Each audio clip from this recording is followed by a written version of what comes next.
우리는 모두가 노예의 삶을 살아왔습니다. 아니, 누구에게 붙잡힌 적이 없는데 노예라뇨? 라고 말할 수 있습니다만 예수님은 이렇게 말씀하셨어요. 죄를 짓는 자마다 다 죄의 종이니라. 우리는 지금까지 노예의 삶을 그렇게 살아왔다 하는 말씀입니다. 노예는 오래전부터 존재해 왔습니다. 전쟁에 패하여서 나라 전체가 노예로 전락하기도 하고요. 경제적으로 빚을 갚지 못하여서 자신의 자유를 갖다가 포기해야만 하는 사람도 있고요. 출생 때부터 부모가 노예였기 때문에 자식들도 노예로 태어나는 그러한 경우도 있고요. 아예 신분제 사회 속에 살다 보니까 하층 계급인 노예 계급이 있어서 그냥 다 노예, 그런 사람들도 있었습니다. 과거 로마 시는 3분의 2가 노예였다고 합니다. 그만큼 많은 노예들이 있었습니다. 우리나라, 그러니까 과거 조선시대엔 자기 백성을 노예로 삼는 나라였어요. 그것을 노비라고 이렇게 우리는 부르죠. 어떤 분은 노비가 무슨 노예냐 뭐 이렇게 하는데 그렇습니다. 맞습니다. 부모 중 누구 하나 노비이면 자식도 반드시 노비가 됩니다. 노비는 사고 팔 수 있습니다. 조선시대의 유명한 황희정 스님도 노비가 수천이나 되었다. 그는 노비를 팔면서 사고 팔아서 많은 부를 축적했어요. 노비는 사람이 아니었어요. 그들은 시체를 셀 때처럼 한 구, 두 구 이렇게 셌어요. 이름도 없었습니다. 부르는 대로예요. 개똥아 그러면 그게 이름, 돌쇠야 그게 이름, 이놈아 그러면 그게 이름, 인석아 그것도 이름이 돼. 개만도 못했어요. 장유 요소 그런 거 존재하지 않았어요. 노비에겐 그런 게 적용되지 않습니다. 양반집 어린 자식이 나이 많은 노비에게 이놈 저놈 그건 그냥 아주 가벼운 일이죠. 수염을 붙잡고 뺨을 쳐도 누가 말리는 사람 없어요. 노비는 글을 배울 수가 없었어요. 똑똑하면 주인을 물 수 있기 때문에. 부모도 조상도 모릅니다. 유교 사회였었잖아요. 유교는 양반들에게나 유교가 있는 것이지 노비에게는 유교가 없어요. 그러니까 조상도 또 부모도 몰라요. 제사? 여러분 제사 왜 드리는 거예요? 조상님이 우리에게 이 모든 복을 주셨다. 그래서 조상님께 제사 드린다는 거 아니에요? 그런데 노비가 조상에게 어떻게 제사를 드려요? 네? 이렇게 노비 되게 해주셔서 감사합니다. 이렇게 제사 드릴 수 없잖아요. 그러니까 제사 자체가 아니 조상이 없는데 무슨 제사가 필요해요? 이런 사람이 이런 노비들이 조선 중기에는 50% 이상 되었다. 뭐 어떤 통계는 70%까지 올랐대요. 그러니까 대부분이 그냥 대부분 노비예요. 미국에선 링컨 대통령이 흑인 노예들을 해방시켰어요. 1864년. 그로 인해서 많은 나라에서 노예 해방 운동이 일어나게 되죠. 우리나라에서는 선교사가 들어온 1884년 그들이 들어와서 복음을 갖다가 막 이제 뿌리기 시작했어요. 그로부터 10년 후에 1894년 가보경장이라고 하는 것이 이제 발표가 되는데, 가보경장에서 거기에서 발표된 것이 가보개혁이라고 이렇게 부르기도 합니다. 거기서 사람은 모두 평등하다, 이걸 선언하게 했어요. 선교사들의 영향이 아주 컸죠. 하지만 지금도 노예는 계속 존재하고 있습니다. 우리나라에도 한때 뭐 그런 배나 뭐 염전 노예 뭐 이런 거 있었잖아요. 인신매매로 끌어가서 노예로 살게 하는. 아직도 아프리카나 아시아에서는 아이들이나 여자를 노예로 삼는 나라들이 꽤 있습니다. 그들은 인신매매나 경제적인 이유로 또 혹은 정치적인 이유로 인해서 노예로 전락하기도 합니다. 지금 중국은 하이브리드 전쟁을 하고 있어요. 총칼 쓰지 않는 전쟁이에요. 그 손자병법에도 나오잖아요. 꼭 그 칼을 가지고 나가서 전쟁을 해야지만이 되는 것이 아니고 전쟁하지 않고도 이길 수 있는 방법이 있다는 것이죠. 그게 하이브리드 전쟁. 그러니까 그들이 지금 하고 있는 것이 여러 나라에 들어가서 체제를 갖다가 정복시키는 거예요. 그 나라 지도자를 갖다가 그 좌파 세력으로 바꿔버리고, 그래서 친중으로 만들고, 나라를 나중에는 점령합니다. 신장지구, 몽골, 홍콩 넘어갔어요. 이제는 대만, 그리고 대한민국을 체제 정복시키려고 작업하고 있어요. 우리나라가 거의 넘어가고 있어요. 얼마 전에 광주에서 있었던 일인데요.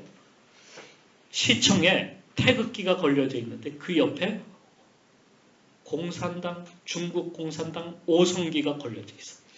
두 개가 나란히. 왜? 무슨 일이 있나? 아무것도 없었어요. 근데 걸려져 있는 것을, 그게 한번 신문에 나온 적이 있었어요. 국민이 정신 차리지 않으면 그대로 당하고 맙니다. 이것도 노예가 되는 한 부분이에요. 제가 33년 전에 동두천에 있는 경기기술학원이라는 곳에서 약 한 2년 동안 성경 공부를 가르친 적이 있었습니다.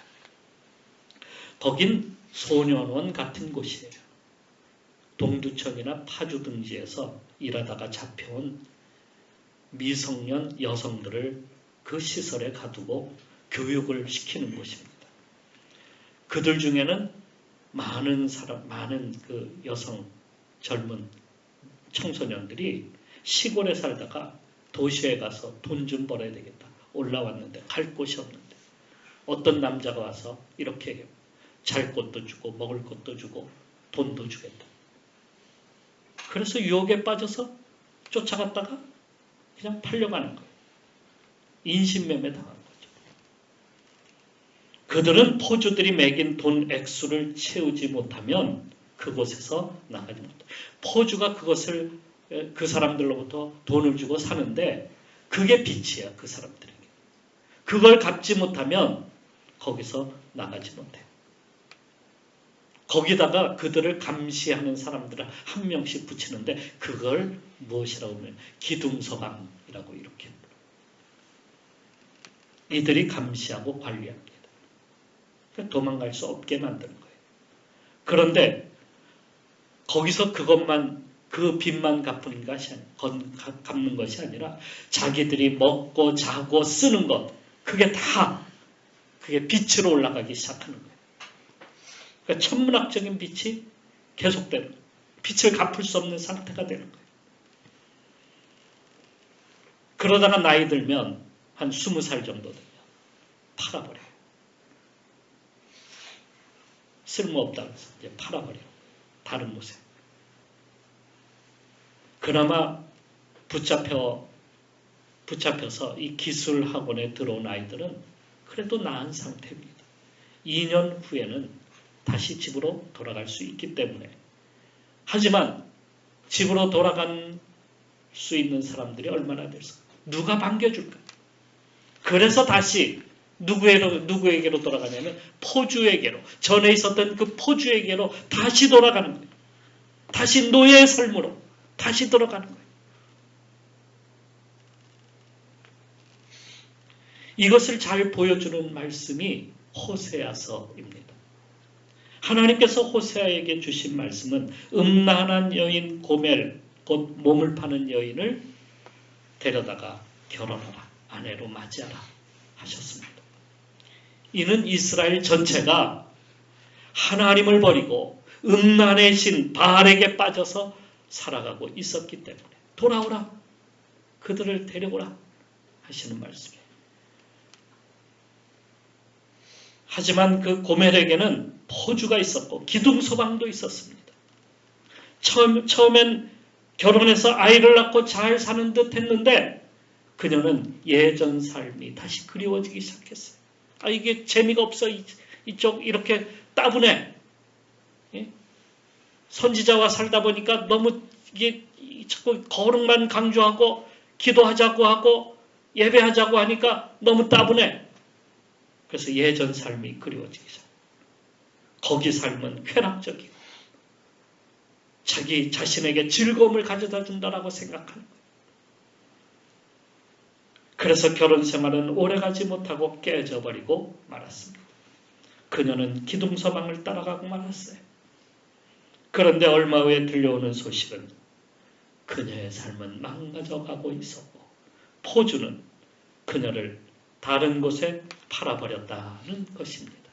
기둥서방이 그를 갖다가 그녀를 다른 곳에 어떤 포주에게 팔아버렸어요.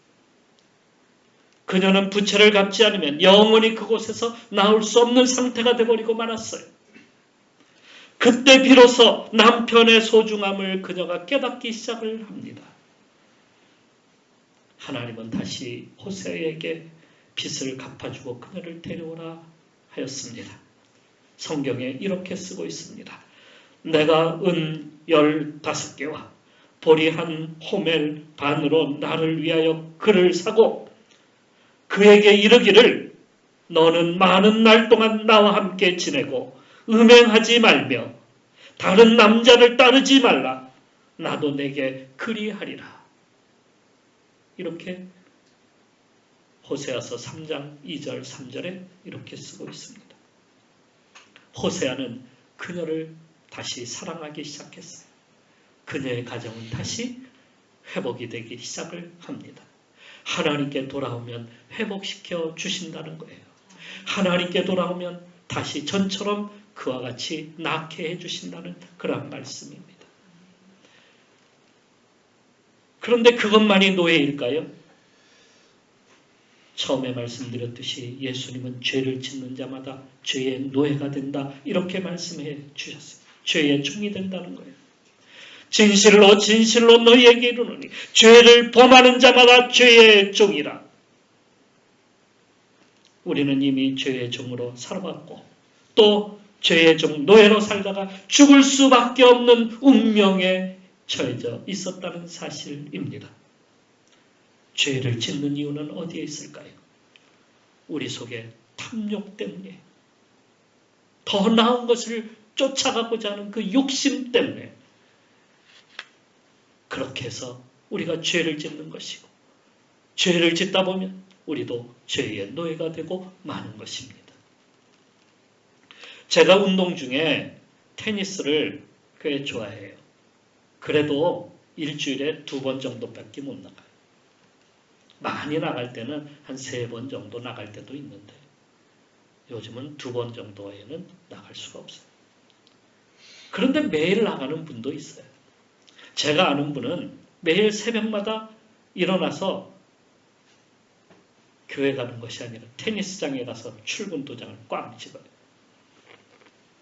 거기다가 그분은 아마추어 대회들이 여기저기서 많이 열리는데 그 대회 열리는 곳마다 쫓아가서 그 대회에 참석합니다. 왜 나가냐고 했더니 테니스가 너무 좋다는 거예요. 너무 즐겁다는 거예요. 자기에게 행복을 가져다 준다는 거예요. 그래도 적당히 해야 육체도 건강하고 정신도 건강할 수 있다라고 이렇게 얘기해도 자신은 그것 외엔 다른 곳에서 흥미를 얻을 수가 없다고 그렇게 얘기합니다. 어느 날 드디어 아마추어 대회에 나가더니 우승을 거머쥐었어요. 그거 한번 나가서 우승하기가 쉽지 않은 일인데 이분은 우승까지 거머쥐었어요. 테니스장에 갔더니 우승했다는 플랜카드가 다 걸려져 있는 것을 봤어요. 그래서 우승했구나 하고 축하하려고 전화를 탁 걸었더니 나 병원에 있어 그러더라고요. 병원에 입원했다는 거예요. 자초지종을 들어봤더니 무리하게 테니스를 치다 보니까 무릎의 근육이 나가버렸다는 거예요. 얼마나 열심히 쳤으면, 얼마나 거기에 모든 것을 투자했으면, 무릎이 나갈 정도로 그렇게 투자했는지. 그래서 수술을 했는데 6개월을 치료해야 된다고 합니다. 그래서 제가 속으로 하나님께서 쉬라고 그렇게 치신 거야. 이렇게 속으로 생각을 했어요. 처음엔 건강을 위해서 테니스를 하지만 점점 빠져들어서 자신이 무리하는 줄도 모르고 시간만 나면 거기에 쫓아가는 거예요. 그렇게 무리하다 보니까 몸이 성할 리가 없죠. 그게 탐욕이에요. 그게 탐욕.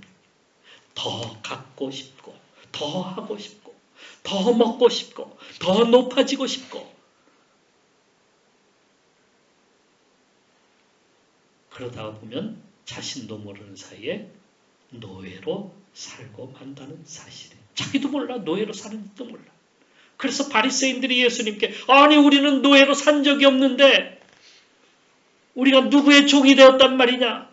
이렇게 항의를 하는 모습도 있었습니다. 그 탐욕을 채우기 위해서 돈이 필요하지 않습니까? 그 탐욕, 오늘날에는 그 탐욕을 채우기 위해서 돈이 필요한 거예요. 돈이 필요해. 그래서 우리가 물질, 재물의 노예로 살아갈 수밖에 없게 되는 겁니다. 무엇을 하든지 돈이 필요해요. 그런데 필요에만 돈이, 필요한 것에만 돈이 있으면 좋은데 우리는 더 많이 가지려고. 그냥 나의 필요한 것만 가지고 살면 문제가 없는데 우리는 그렇지 않아요. 자꾸 더 가지려고 하고 더 쌓으려고 하고 더 좋은 집, 좋은 차, 맛난 음식, 더 풍요로운 삶 이걸 누리기 위해서 더 많은 돈을 갖다가 자꾸 요구를 하는 거예요. 조금 더. 그래서 빚을 냅니다. 오늘날 사람들은 너나 할 것 없이 모두 빚을 지고 살아요. 우리가 선진국이라는 나라 속에 살아가는데 선진국이라는 나라를 유지하기 위해서는 뭐가 필요하냐? 돈이 필요한 거예요. 근데 그 돈이 충분해야 되는데 충분하지 못하니까 우리는 어떻게 돼요? 빚을 내는 거예요. 그래서 빚공화국이 되는 거예요. 마약과도 같아요. 조금만 생기면 생기가 도는데 그것이 떨어지면 그 다음부터는 힘이 빠져요. 무력해져요. 그러면 가정도 문제가 생깁니다. 우리의 삶도 피폐가 돼요. 노예 삶은 고통입니다. 패터슨이라는 분이 여론조사를 했는데 25%의 사람들이 가정이 나는 돈을 위해서라면 가정도 난 무너져도 상관이 없다. 이렇게 생각하는 사람들이 25%. 그 중에 또 25%는 나는 돈이라면 몸도 팔 수 있다. 그렇게 생각하는 사람들이 25%인데 또 7%에 해당하는 사람들은 나는 돈을 위해서라면 사람도 죽일 수 있다.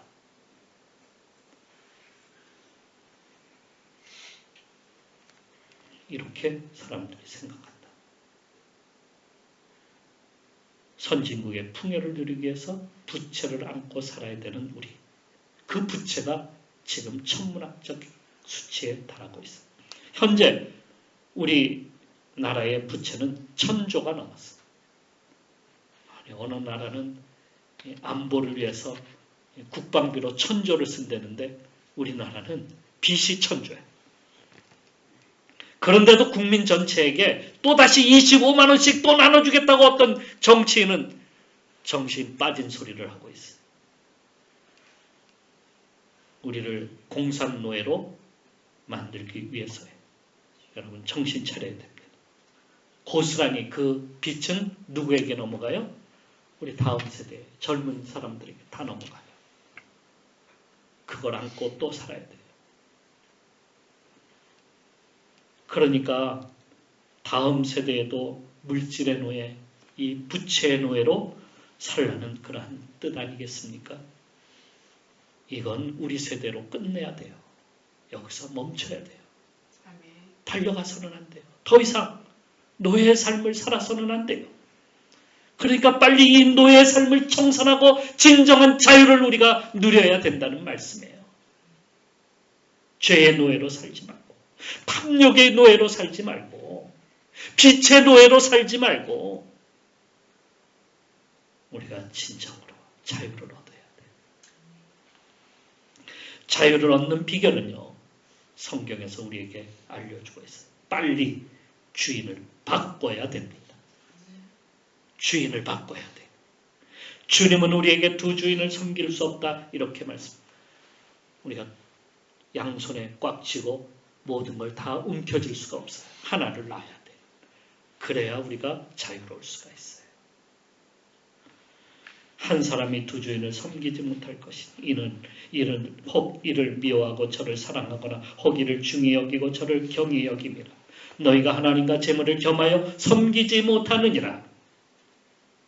주님은 이미 오늘날 사람들이 무엇을 위해서 살아가고 있는지 간파하셨어요. 그것은 바로 재물을 얻기 위함, 탐욕으로 살기 위함.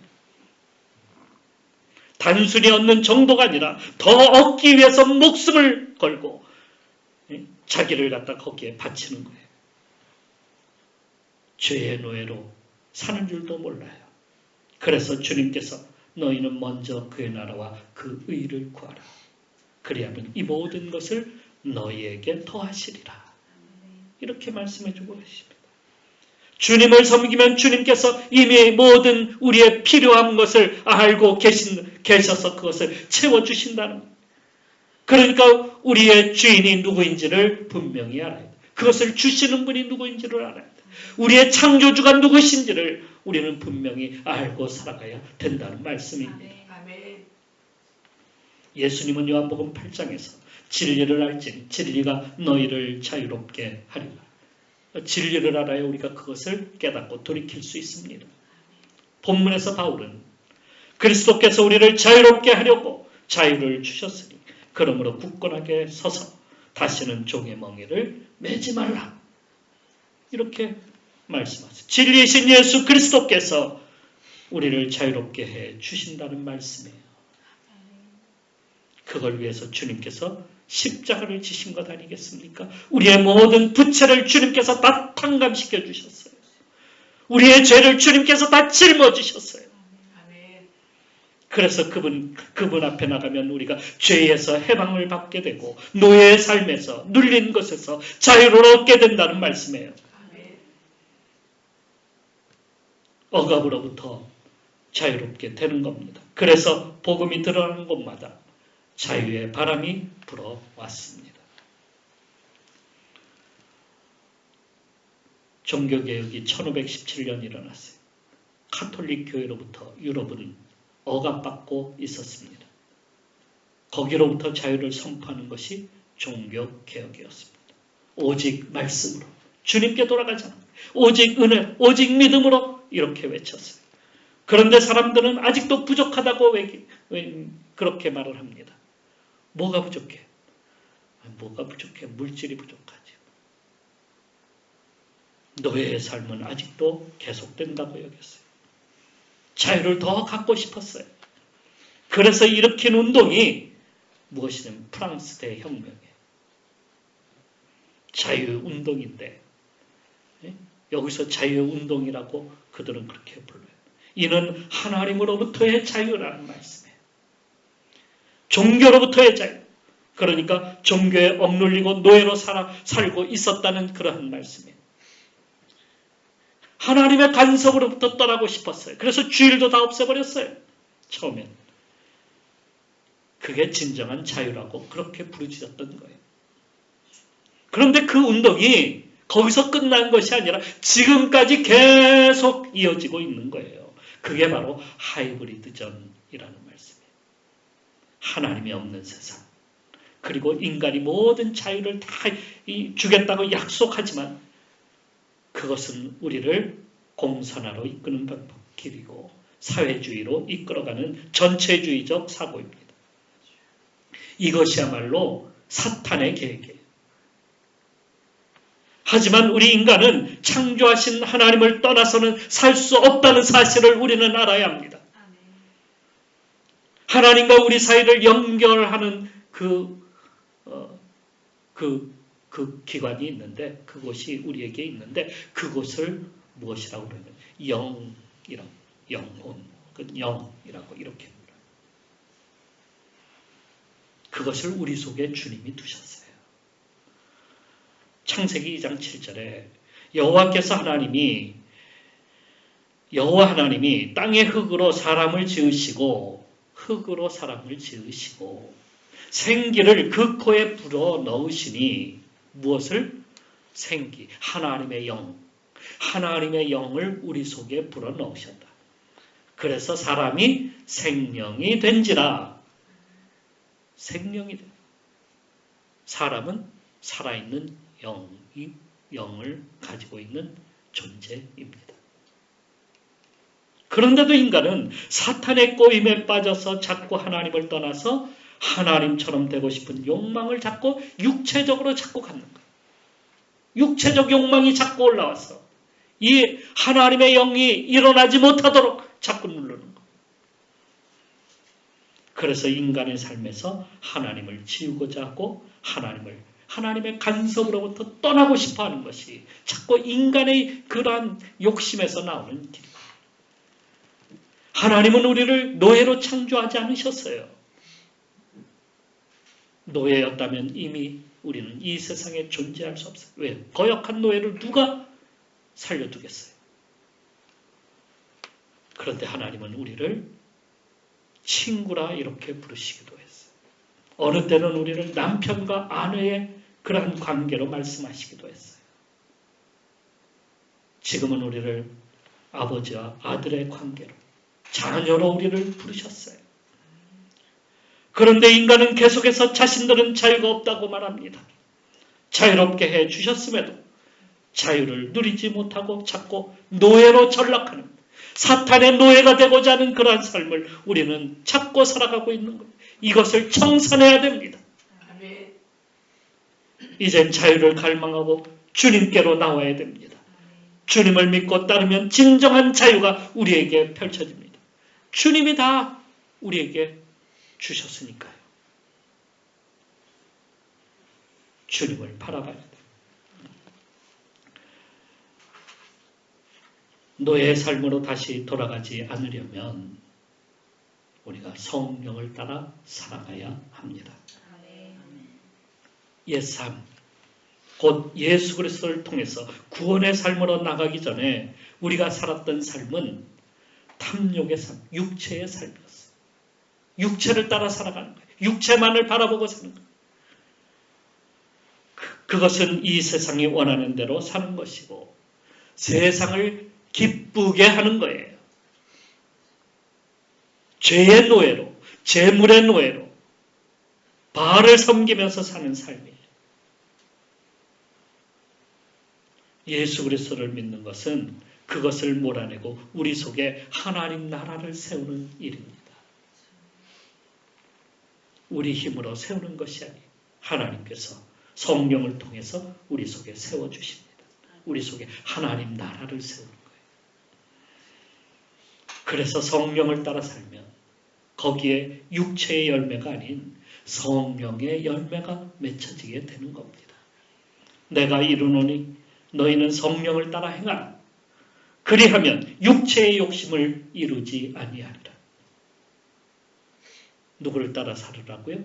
성령을 따라 살면 육체로부터 자유롭게 되는 거예요. 육체의 욕망으로부터 말이에요. 성령의 열매는 사랑과 희락과 화평과 오래 참음과 자비와 양성과 충성과 온유와 절제니 이 같은 것을 금지할 법이 없느니라. 아멘. 이 같은 것을 금지할 법이 없다. 그렇습니다. 자유의 열매이기 때문에 자유의 열매는 금지할 수가 없어요. 여러분은 노예로 살고 싶습니까? 자유인으로 살고 싶습니까? 빨리 우리가 결정하고 돌이켜야만이 우리가 살 수 있습니다. 기도하겠습니다. 과거 네덜란드에서는 튤립을 재배하여서 돈을 번 적이 있었습니다.